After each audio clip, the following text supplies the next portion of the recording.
Hi, my name is James Wiley. I represent the life-saving project, reflectionsfromwithin.net.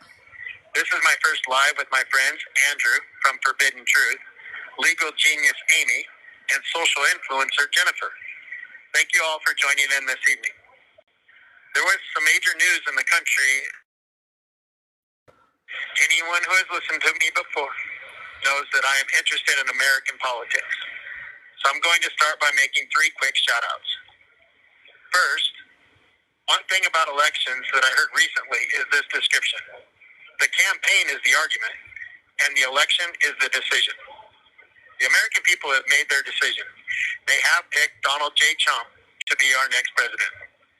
I expect President-elect Donald J. Trump and Vice President-elect J.D. Vance to lead our country in a new direction. As Trump said last night, promises made, promises kept. Well, congratulations, President-elect Trump. I'm cheering for you to achieve your goals and for America's greatness to lead the world towards hopeful, peaceful prosperity. Second, I want to take a moment to honor Kamala Harris and her supporters. I appreciate how she loyally stood by Joe Biden in the sense that she never disparaged him, even though she was given ample opportunity to abandon and promote his separation from him. She stood by him and fought to stay on message promoting her vision. Her loyalty is truly commendable as she spoke with intention while trying to navigate being stuck between a wall and a tidal wave. She may have washed out of this election, but she is still swimming and her vision maintains hope. Kamala, thank you for such a beautiful concession speech. I was genuinely moved to tears. I definitely feel for you and the many millions that wholeheartedly believe in you and fought for you to win. Third, I want to recognize a couple amazing individuals who deserve absolute credit for their heartfelt authenticity. I'm talking about the courageous Brittany Mahomes and the iconic Taylor Swift. They each voiced their different opinions on who they were voting for. The most beautiful thing about this friendship is the fact that even though their political views differ, they love each other absolutely. I find their friendship to be an inspiring example for all Americans because our country is uniquely diverse and special. When I imagine a beautiful world and consider an inspirational example of how great our nation is, I think of those 2 women. Shout out to Brittany and Taylor. Thank you for being true to yourselves, to each other, and to American liberties. Well, that's my opening statement. Amie, the floor is yours. I just want to start with saying I'm way cooler than either of them. So, how are you? I'm doing great. I've been busy. I spent 3 hours in the classroom studying world religion. We were discussing Buddhism today. So that's how I spent my afternoon. Very cool. Very cool. Well, where do we want to start, Andrew? I want to ask if you, like, did you spend all day writing that? That was actually really good. It was. No, I think I spent maybe an hour. I just wrote it. It was just came from my heart. Yeah, that was great. How much do I owe you for the legal genius part? I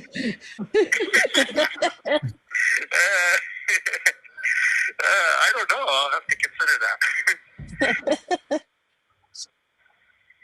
All right, Andrew. Floor's yours. Okay, so James, I know before people start asking what you're in prison for, can you talk about that? Yeah, absolutely. We can. I can give a brief background. So I'm 49 years old. I've been in prison for 34 years now. When I was 15 years old, I murdered my stepmom and 3 brothers. And when I was 20, I escaped and evaded the largest, most expensive manhunt in Wyoming history. And so now I'm serving life without parole. I spent my life studying where I learned what I learned, why I made the choices I made, and now I use the knowledge I've gained to try to make a difference in other people's lives. So is that how? I didn't Yep. know about the escape part. I need to hear about that. Oh yeah, I'm on. I'm actually on. I almost got away with it on Investigation Discovery and Discovery. What's the show? I'm gonna turn it on right now. Yeah, that's how I learned about his case. Honestly, to be honest with you, was that case? I almost got away with it. That's what it's called. Okay, and what season do we know? 5. 5. Okay, all right. Yeah. They got it wrong on the when they show the truck. They show like some cement truck, and I got on them about it. I was like, "What is that? That's not the vehicle I was under." And they're like, "Well, we couldn't put the actor where you were for insurance reasons, so we just did the best we could." But I was actually like, when you're driving down the highway like a normal 18-wheeler box trailer, I was up under the rear axles of the semi. So Oh my God. Were you not scared to death? yeah, I got beat up pretty bad. I crushed my spine. I rode it for 350 miles. I went through dirt, gravel roads, and got beat up pretty bad. When they finally arrested me, the FBI agent wrote in his report he had never seen a human being in as bad a shape as I was in and still be alive. Oh my God. Oh, Yeah, that was quite an adventure. Eventually, Andrew and I will record that story. yeah. How is prison life? Prison life, it's a lot of navigating. Like, just for instance, like I think it was yesterday or the day before. The days kind of blur together. I try to, like, when I go through prison in here, I try to keep the blinders on. Like so sometimes, you know, the horses in New York City where they have the blinders on, the ones that ride through the park. Well, that's kind of like the way I do it. I try to put my hands up and I kind of keep blinders because I'm working on a bachelor's degree through the University of Wyoming. So I have goals, you know, but not everyone has goals here. Like, for instance, just I think it was yesterday. It was the day before, actually. We had some idiots out on the yard. They're just picking people and saying, "Let's get him." And so, like, 3 of them jumped and smashed off one guy just because they picked him out at random. And then another one, they just went up, called him over, said his name, and when he walked over, they just opened fire and started swinging on him and beat him up too. And you know, that's just how random this place is. It's you know, it's you have some people that are trying to talk to their family, you have some people trying to get educated. You have some people that just gamble and take advantage of people or extort people. You have some that just all they do is try to stay high all the time. So it's an eclectic mix of people. It's kind of like a micro society, I guess. Interesting. Yeah. So Jennifer, excuse me, Amy. Oh, Sorry. go ahead. Hi. I've never actually got to meet you and speak to you, so I would love to hear from you. So I was actually asking questions. Oh crap. Okay. Right on. So, all right. Well, then I guess. Sorry about that. Keep going. No, it's okay. It's okay. Amy, you have any questions? I'm looking for the episode right now. One of the questions so far was let's see. What was it that caused you to do what you did, spur of the moment or planned? It wasn't planned. It was more like I knew it was coming, and I didn't know how to stop it. It was. I actually desperately asked for help and ran away. And it's like everything I tried to do to get away from it, I couldn't get away from it. It was kind of like some weird inevitability. And one of the things is when I was 11, well, I had a lot of torn emotions in me and a lot of just poisonous energy from my experiences. And I had a lot of anger in me. And I never figured out how to process that or deal with it. And it was just boiling inside of me. So I made terrible decisions. Like for one example, when I was 11, my stepmom had taken our dog and put him down because someone had rang our doorbell, and the dog hit the door, and the guy had opened the door, and so our dog Ace, he bit the guy, and he stopped right on our property line. I mean, Ace knew our property, but because he had bit the guy, my stepmom came and took him to the vet and put him down. And like the history before that, when I was 8, I went to a private Christian school where she was actually the principal, and all our studies came out of the Bible. And so I remember when she came back, I screamed in her face, an eye for an eye, a tooth for a tooth. You killed my brother, I'm going to kill you. And because I was quoting the Bible. And the thing is, when I had like core values where you always do what you say you're going to do, or you're not worth anything. And so that's like one example. And it's like the way I used to describe it when I was dealing with doctors and caseworkers is like, if you imagine a watch, like an analog watch, every single point, whether it was the 12 o'clock or 6 o'clock, or even a compass, every degree from north, south, east, and west, even if they were completely contradicting ideas, I could give you a reason of why it happened, but I didn't understand why it happened. It was... I spent probably 25 years studying. I actually got a degree in early childhood education, trying to figure out how people learn what they learn and how they develop, because I knew I made the choice, and I knew I did it, but I didn't know why I did it. And other than the fact that I felt that was what I was supposed to do. And that's what I believed. I thought that was what I was supposed to do, and that's how misguided I was, and that's how confused I was, and how desperate I was. And so, there's other instances, and I definitely don't have enough time to go into it in extreme detail, but is there any other ideas that you'd like to drill into? Yeah, I want because I know that you've talked to me about it already, but what about your relationship with your dad after that? He stayed around. He was my dad. I think he was lost. He told me years later he was lost. He was in shock. He didn't know what was going on. He just lost his family, and it's like, so he was on an island. He was alone, and it was just the two of us. And then he had to go. He had to withdraw for years. He disappeared out of my life for many years. He's like, I can't do this. He had to find his own way, and he took it upon himself, and he studied. He went to groups and doctors and read all kinds of development books trying to put together what happened. And so he had to find his own healing process. And then just here probably about, I don't know, maybe 9 or 10 years ago, he came back in my life, and he kind of came and went, but it's now 34 years later, we have a good relationship. It happened, but it was, I know it took a lot of healing. I have a question.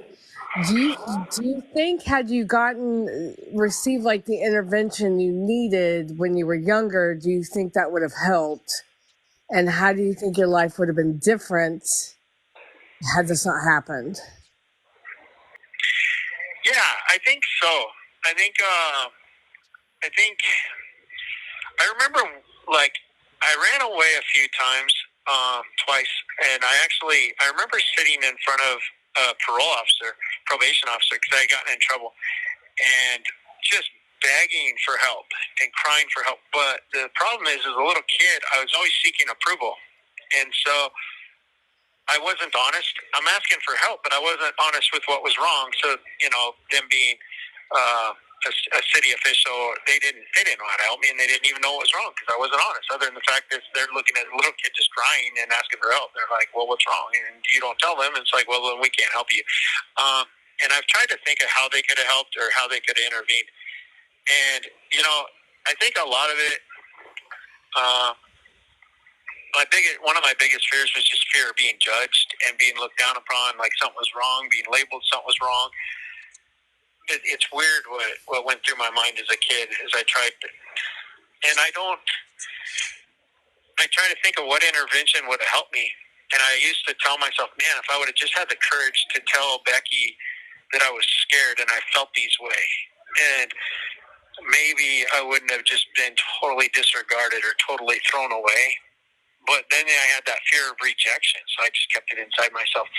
Because there was so many times I looked at her and admired her, but at the same time, it's like I just had this. And there was other times, through her own behaviors, that just pushed me in the other direction. Like, I remember being out in the yard trying to teach Tyrone how to catch a Nerf football. I'm like 3 feet in front of him. I toss it to him, and he puts his arms out, and it falls to the ground. So I pick it up. And we probably did that for about 10 or 15 minutes, and finally he got to where he could catch it. I said, put your arms together. Bam. And he'd catch it kind of like a basket. And then as he got more confident, and as soon as Becky, my stepmom, saw us out in the yard, she came out on the porch and started screaming at us immediately and called Tyrone into the house and then yelled at me, how dare I play with him? I'm a bad influence with him. So our family was so divided and just broken, and there was so many just extreme emotions. There was, and, it's like there was a lot of disconnect. There was a lot of problems. Wow. Did your dad go on to have any other kids? No, he did not. Let me see. Oh, hey, Jenny. How do you think your life would have been different had this not happened? Where do you think you'd be? What do you think you'd be doing? It's funny. I was looking, like, I talk about self-talk. Amy, you've heard me mention self-talk, and one of the things that I was talking to myself leading up to this event is the self-talk helped drill in the hopelessness, and it made me cry at night because I was a state champion wrestler. I had been told that I had a full ride to the University of Wyoming if I continued wrestling like I was and kept my grades up. I was also looking at getting into the Air Force Academy to wrestle, and I was vice president of Key Club. I was in the student council. I was a lifeguard. I was a great athlete. But at the same time, I was hurt. My right leg was hurt. I had a bone spur, so I was crippled. My back was hurt. I was having issues. And so at the same time, I know I have this opportunity. I would think of myself that I'm just going to fail anyways because I'm hurt and I won't be able to compete at this high level. And, when you talk to yourself with such poisonous crap instead of trying to find ways, and it's like another example is like my eyes. I had problems with my vision a little bit, so I could never be a pilot, so I wouldn't be any good in the Air Force Academy. And that's all negative poison that I was just beating myself down on. And so I try to think of, well, what would my life have been like? What would it? And it's like I had no direction. I was just desperately lost, just existence, and I wasn't able to imagine where I would actually find my place in the world, even though I had all this potential opportunity. It was like all I seen was failure and sadness. And I think so. I think of what if I could have found help or something. Like I tell myself, man, if I could just go back, I'd just tell Jesse and Willie, I would go, let's go fishing, let's go do something. We'll get through this together.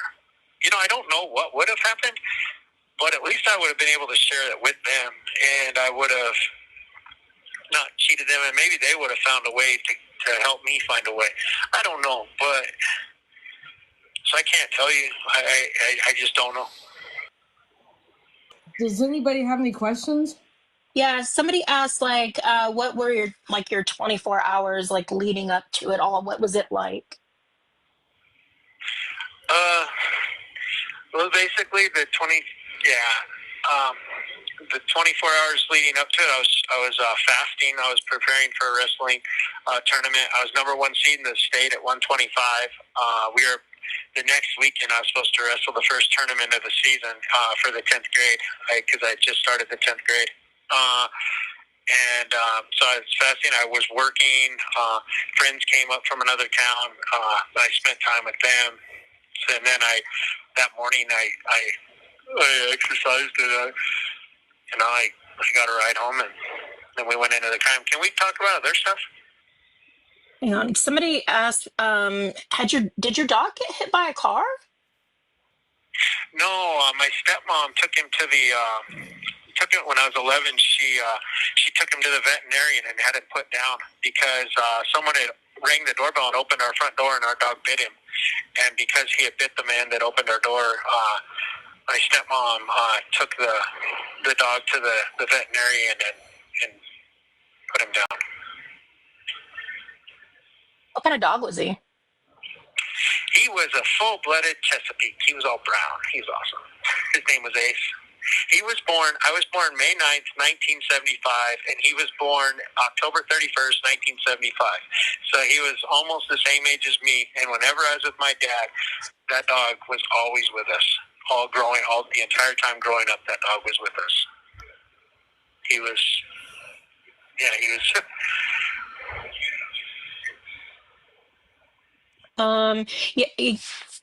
Okay, so did you originally get life without parole, and it got commuted? Were you one of the juveniles that happened with?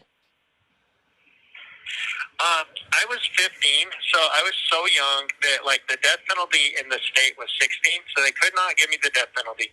But what they did is they threatened 4 consecutive life sentences, which would have been extremely off the end. Now the attorneys talk back in the day in the 80s, a life in Wyoming was 5 years, and then you could start going to see the board and get a commutation from the governor, and you'd be out in about 12 years. Then they changed a lot of where you don't see the parole board till 10 years, and then it's every other year after that. So they were threatening to give me 4 consecutive lives for that. And so, but they told me if I took this deal, I would get life plus the consecutive 18 to 20 for starting the fire. And if that, I would be paroled off to life at about 12 years. And then on the 18 to 20, you serve 66% of your time because you get 15 days of good time for every. So then you got to have served about another 12 years. So it'd be about 24 years. And I'd get out in my late 30s, around 40, and I'd be able to still have enough life where I could live. And if I chose to get an education and stuff, usually I would understand the value of life in my mid-30s, and so then I would be better for society. And that's the reasoning they gave me. So, but when I got to prison, I found out that all lives in Wyoming are life without parole unless acted upon by executive decision. So they lied. And she's 16 and being able to get the death penalty, that's gross. Oh. Would you say that growing up, how was your relationship with your parents in general? I know they were divorced. How old were you when they got divorced? I think I was around 4, or early 4, late 3. It's funny. I came across someone that we were in Mills the last time I think my parents were together, and I was little. I'd just gotten a little yellow bicycle. It was like a miniature bicycle, and I used to ride it around.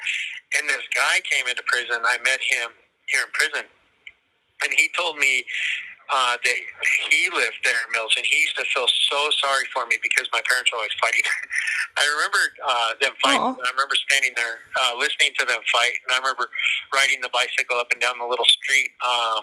And then I remember bouncing back and forth between being with mom and dad. A lot of snapshot memories.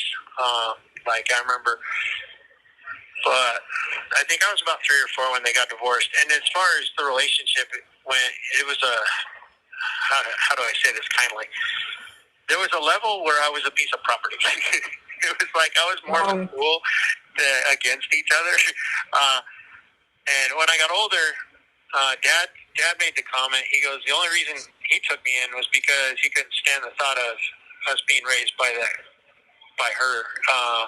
And Mom, she was, I don't know, she was real convenient. If she wanted to go do something, she'd just leave us with a grandparent or aunts or uncles, or it didn't matter. But and it was always 1 minute remaining. When I dealt with, it was like when I got older and stuff, I learned to recognize it with Mom. It was like any interaction with her was trying to navigate a room full of fish hooks. And man, if you showed anything, or it was just continual, you get pushed and pulled, and before you know it, you're just tangled in knots and just I there were times I completely shut down to where I was like a statue, to where I couldn't function. So does anybody want to come up and talk to James or ask James any questions, or does anybody have any that they want to type in the chat box? So somebody asked, did he live in Florida with his mom? If so, when did he move back with his dad? I bounced back and forth a lot between my mom and dad. Let's see. I remember when after they broke up, we were down in New Mexico, and Dad came and took me out of the back of a vehicle, and I spent time with him. And then in kindergarten, my mom took me right off of the kindergarten playground in Sheridan, Wyoming, and I went to Louisiana.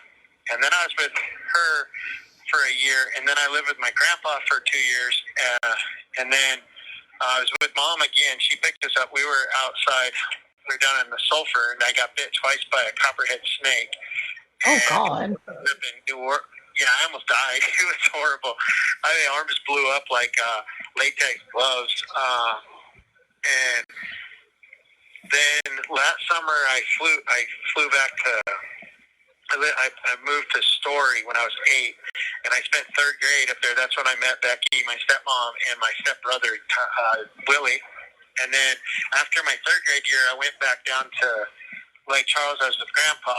I started school there. My mom took me out of the school and took me straight to New Orleans, and I lived in New Orleans with Mom through 4th grade there. And then we moved to Boynton Beach, Florida.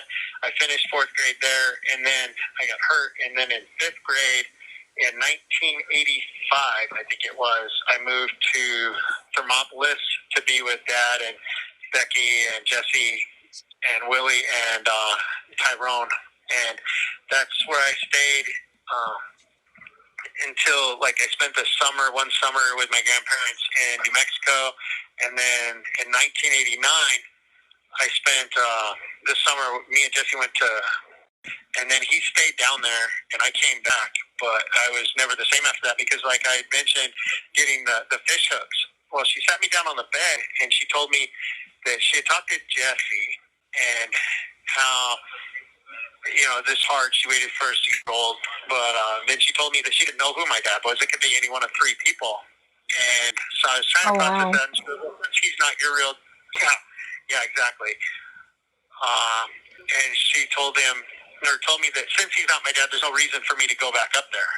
And so it was just a continuation of a manipulation. So were you an only child for them? So I remember calling her a whore.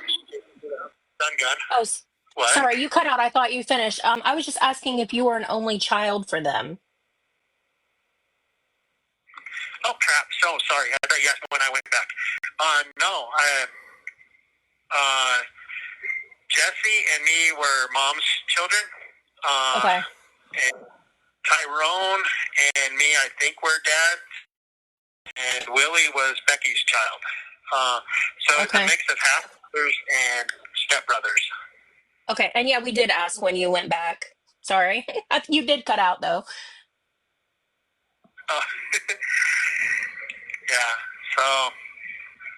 Yeah. So to finish that, after she chased me through the house with a stun gun. I remember trying to hit it out of her hand, and I stabbed my hand with the little prongs, one of those guardian things. And then he stayed, and I couldn't get him to come with me. So I went back to Wyoming, and that's when I really started struggling, was the fall of 1989. I was wrecked. And I think that's when Dad told me the only reason he left us, he took us in was because of that. And so then the next summer I ran away and I went back down to Florida. Well, Jesse came back, but he was wrecked. He was all messed up. He had gained like 80 pounds. He was over 200 pounds. He was, and all Mom could do was complain about how he spent all like $500 on sex phone calls, and it was just a mess. But he got back, and I ran away twice that next summer. And the same time I ran away, I ended up back in Florida. I spent like 2 months down there before I left down there, and I came back to Wyoming about 30 days before I did the crimes. So I was just all over the place. Somebody else asked, Was your escape attempt, was it just you, or was it like a group of people, or? Hell no. Let's see. This is one of the weird things about my life. And as we continue with the stories, and as this continues telling my story, there's a thing about me that I think sets me apart from a lot of individuals. And it gives me an ability to help people on a level that we haven't even talked about. But so I'm going to address this specific example because this is actually something I want to share with Dana Anderson because she will be able to tone in on this. But so in when I was in jail, I knew I was going to escape. When I drove into the prison January 9th of 1992, I knew I was going to escape. I looked at it like, yeah, whatever, this place, nothing.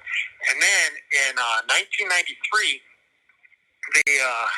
my friend, he's sitting there talking about his family, how he's not going to see his family again. And I'm watching a Chicago Bulls game on his little TV. Great, Brady Horseshoe. And I don't even look at it. I just knew. So this is 1993. I tell him, I says, hey, when you're ready to go, you let me know and I'll take you out of here. And I get up and I walk out of his cell. And he doesn't say anything to me, like whatever. And it's funny because 2 years later, July 24th of 1995, he comes into my cell at 7 a.m. in the morning, but it's count time. And he's like, hey, he goes, I got to go. It's time to go. And I said, okay. He goes, I've been up all night. I go, okay, well, come back up to count. We have to do a count first. So he goes back to his cell. He comes back to count. And I says, okay, this is how it's going to be. And he's like, oh. And I says, okay, go get some rest. And if you still want to go, let me know at 3 o'clock and we'll go. And he's like, okay. So he comes back at 3 and he's like, I still want to go. So that night at 7 o'clock, I took him out of there. And so out of the 20 years that North facility was open, there was only 3 people to ever successfully get outside the fence. And there's only 2 that ever successfully got out of the county. And that's me and my friend. Interesting. And yeah, and so that we ran out of gas. We ran 6 miles, and so we got there, and then I stole a vehicle, old GMC, like mid-'80s GMC truck, and it had the old switch that you could change gas tanks, and it had the speedometer was broken, typical of those vehicles, and I was trying to get to Laramie or some city, and we ran out of gas, like, I don't know, 30 miles, somewhere between outside, and so I set the blinkers and everything. There was a .22 rifle in there with a scope, and I thought about taking it because I knew if I took it, I mean, I'm a crack shot. I was actually a competition shooter. I could throw lots of things up in the air and shoot them all out of the air before they even hit the ground. I mean, I was very well trained, but I knew that if I kept the rifle, I'd have to kill, and I wasn't willing to do that. I just wanted to be free, and I didn't care beyond that. So I was just running. And so I left that rifle, I turned the blinkers on, and we started walking. I was trying to hitch a ride. And the semis, they were jerks. They kept speeding up and swerving off. And we were on I-80. And finally this vehicle pulls over and hits us with a spotlight. And so I'm standing there, and he gets out of the car. And I hear, and he's like, what's your name? I said, blah, blah, blah. We're trying to get inside. We ran out of gas, blah, blah, blah. And I hear, get out of the ground now. And what's crazy is I used the name Christian. Is the name I gave the cop. And I didn't know I was a cop at the time. And I told him to F himself, and I turned and took off running. And I was waiting to get shot in the back, but he didn't shoot me. He got in the vehicle and started following. And I was like, oh, this guy, he's burnt. As soon as I get over the ridge line and hit the shadow, I'm going to cut south into the hills. And so I told him, cut over, and he cut over, and that's where we got split up. And I kept going. He kept following me, and when I dropped into the shadow, I cut across. And in 3 days, I covered 45 miles on foot, and I doubled back around and crawled up under the axle of a semi. And I almost died. I accepted my fate out there, but something woke me up. You know, it's like I had a vision, and I woke up, and I was safe and warm. You know, there's so many miracles in my life. I have no explanation, so I just figured God must have a purpose for me or something. So I don't. But yeah, there's so many details. But the knowing is one of the things what's weird, because even when I was 13 years old and 12 years old, I used to watch the axles of the semis all the time. I knew I could ride under there. And I also knew I could get on a train, catch a train. But I learned and I knew early on that I wouldn't be able to get on the train because it was too fast. But I could ride the semi-axles. And then when I was 20, I got up under those semi-axles, and they carried me to safety. And not only did they carry me to safety, we hit a roadblock, which was over a mile long. And the semi actually backed up a off-ramp, took a detour, and went on a dirt gravel road to go around the roadblock. So here I am. The guy doesn't even know I'm there, and some miraculous thing, something kept me safe, and I got around the roadblock, and I went through all that. There's things in this universe that are well beyond any comprehension that I've ever been able to grasp. So I just kind of see them for what they are. And it empowers me to be able to help people, because people can come to me with any conceptual idea in their existence. And I can embrace them and honor them and value their opinions and thoughts and stand next to them through whatever they're going through, so that they're not alone and that they can make choices not out of desperation, but out of confidence that things will work out and be okay. How old were you when that happened? When I escaped, Yeah. I was 20. I just turned 20. I turned 20 May 9th of 1995, and I escaped July 24th of 1995. What's up? Hey, how's it going? Did y'all vote Kamala? No, we're talking to James Wiley. He's in prison. Oh shit. Okay, I was looking for political debate. You come back to me later. We'll talk. Did you vote Kamala? I did. Did you vote Kamala or did you vote Trump? I did. I'm a never Trumper, Oh, but I don't you're like her never either. I'm never Trumper, but I don't like her either. As a law professor, I know a lot about like her history as a DA and an attorney general and stuff like that. And I absolutely can't move past that stuff. So this was truly an election of lesser of two evils for me. Yeah. I think a lot of people were trying to make the hard choice on that. I tried to walk the line, but I live in Wyoming. It's a Republican state, so I supported the Republicans, because one thing about Trump is when I looked at him, I saw a baby boomer that came out of World War II. He grew up in the glory days of after World War II. And basically, when I look at him, I see an American red-blooded man that wants to relive the glory days of when America was post-war awesome, before. And I think that's his goal, is to go back to those days when America ruled the world, where America was the pride of the world and leading the world. And so I think that's one of the reasons he's kind of a America first individual. He's American pride through and through, and so that's why I supported Trump. I don't support the two-party system. And again, it comes down to not having a choice. I wish it would implode already. So I think the thing that made this time the two things that determine the outcome of this election is people can't afford food.